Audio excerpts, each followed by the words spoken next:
cài cả là gần đấy ăn gì thằng thằng đấy là ngồi chỗ mình gì 양 노래 하지.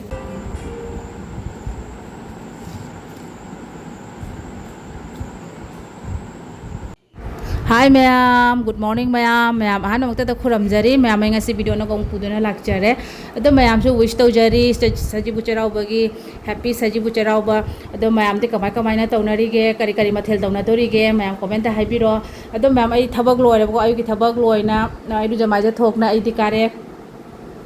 ado khoi mo to misu ma ji loisan ba loi dream masu loisan loi baga masu ruje ma ja thona karani kon pheng ba khot pa mai na taw hore aduga aina ma ngon tai thok tok tan sijan hosan tai thok tok tan loisan nai change ba ko ai sida su thin doi ba ado khoi Sajibu nu mi se kari kari taw ri ai do mayam uchara ke do Sajibu nong mamang su kari taw ri ai do su uchara ke ado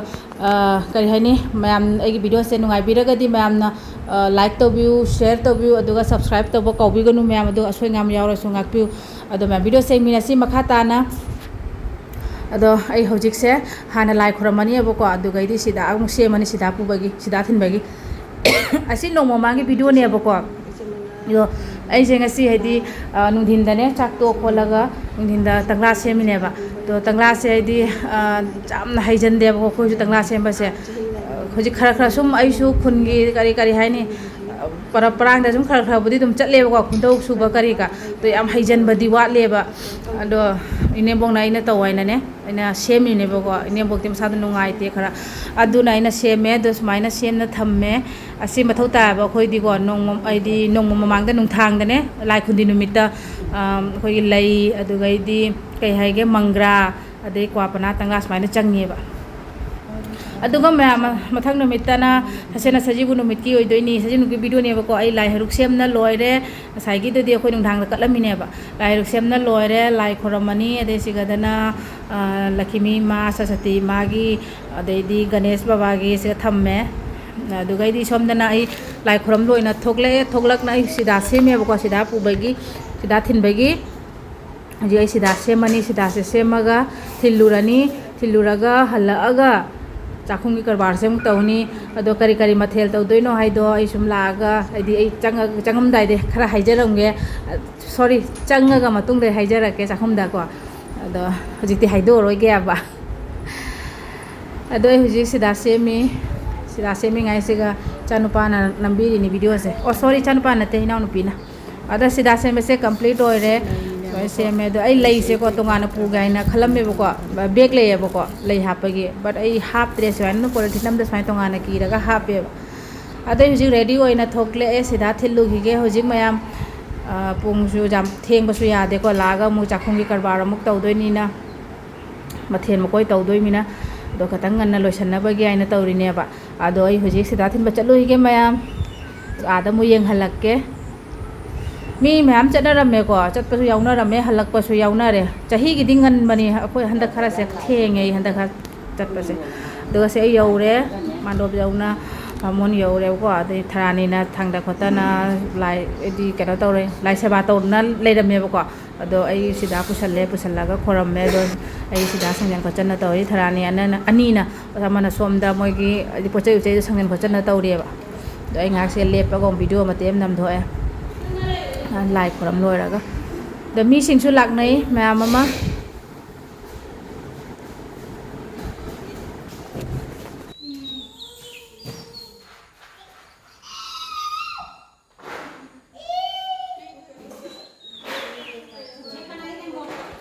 dekai dei thokle de lai mayam mata ana suina nu pase gari puna lai boga moi to kuli puna lai ma do ai sum ka khale tholok boga doga thrani na hapirak pune boko hairuk se लफोय apel aduga di sobji ado aisu yam jang chaning baga aduga di down pai gari lak baga chap chana hara bai dum tonga lae aduga ba me hoji umda jore gai di kume tongan yauna ayam chana lae ngai gari se di ai yam chaning baga yam theng ba ja de bagot nim da chakhum ngi thabak karba ti yam chaung lei bai na ngasi di mathen mo koi ju yam na top doi mina dei hoji change ngang sing ju karim cha je ayuk te ge ai laga sangom san ga na do ando chana sahan ga ba khang change bo ko jum change hoji theng ni tau na no ni sila ni makata kanay tudoy mi right on rồi thì thùng thạc cái game tàu rồi cái sân băng rồi cái thê cái bút pan này nè rồi có thể đi chạm mà đi na khai yang nó thùng nó bắt đầu cái rồi thì bảo mà mang cái số chắc thà tôi đi qua lại cái rồi na ăn ăn tàu nó bắt đầu cái dress change tàu rồi cái xe là thì lối nó lùa rồi nè chắc không chẳng nó bắt đầu rồi rồi cái breakfast đi mau tao mina ini so chắc ngày đó lối rồi mẹ rồi bỏ ini mau kita bicara mẹ đó nó sang ngom thabo ngang sang sang ngom pita mẹ ada ini chắc cái ngày nó phải nó không đẹp tân đi tàu đi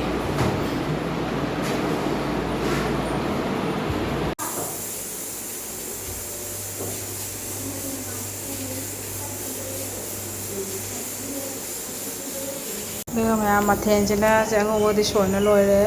rồi sẽ cái đó chana đang ăn thong ani bori mà thong ani paneer mà thong ani rồi đi cheirouba mà thong ani papad mà hau ani angan mà thong ani rồi mà masiki Sajibu की maten से तो मैं हमें thong rồi kamu yang halak ke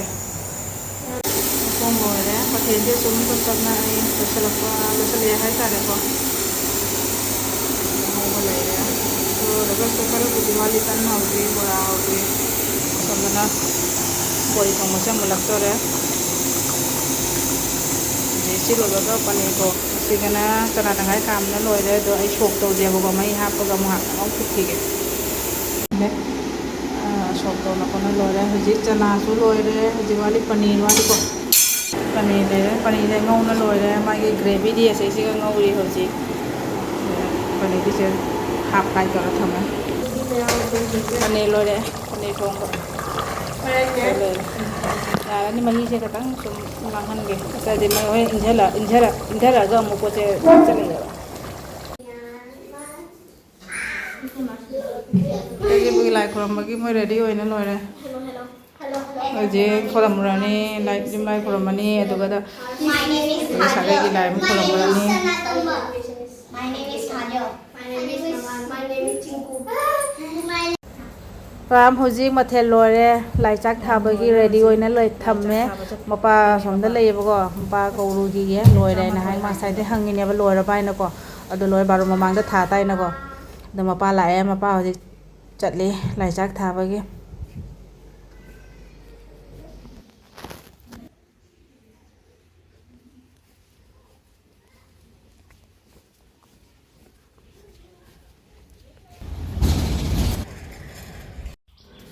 ikuhan ikuton ani de naun pa moi su lai chak tharam ya bako do ji akhoi ni mapa na tawri mapa khoram dei tawri nu su kan na sil ya bako sena pati che chawai ja de ade ko mara ina taw ina chu khalaga de mara khalaga mai do na cham me ba sit yam sitli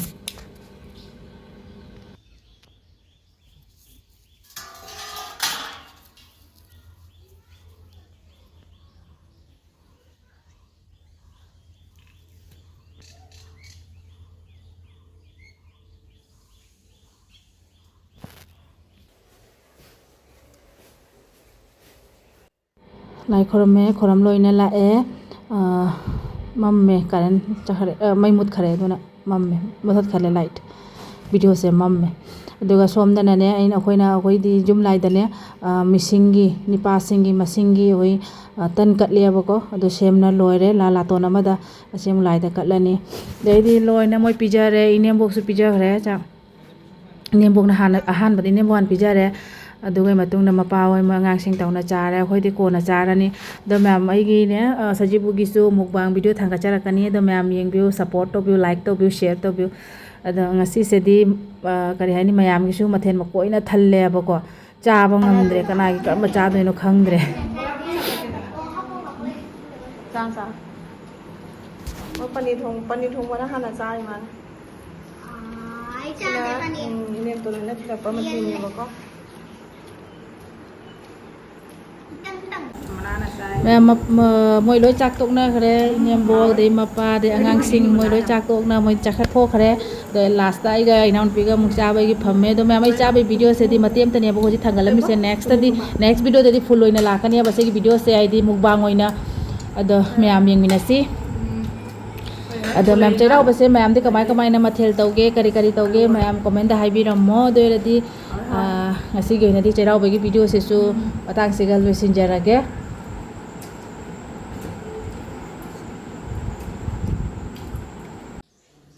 ma'am सजीबू चैराउबई video से ngasi matang siga loisinjarage ado ma'am आई video से कमाय कमायना तौरे ado ma'am हाइबिरमो like तौबिरमो शेयर तौबिरमो ado सब्सक्राइब तब कौबिगन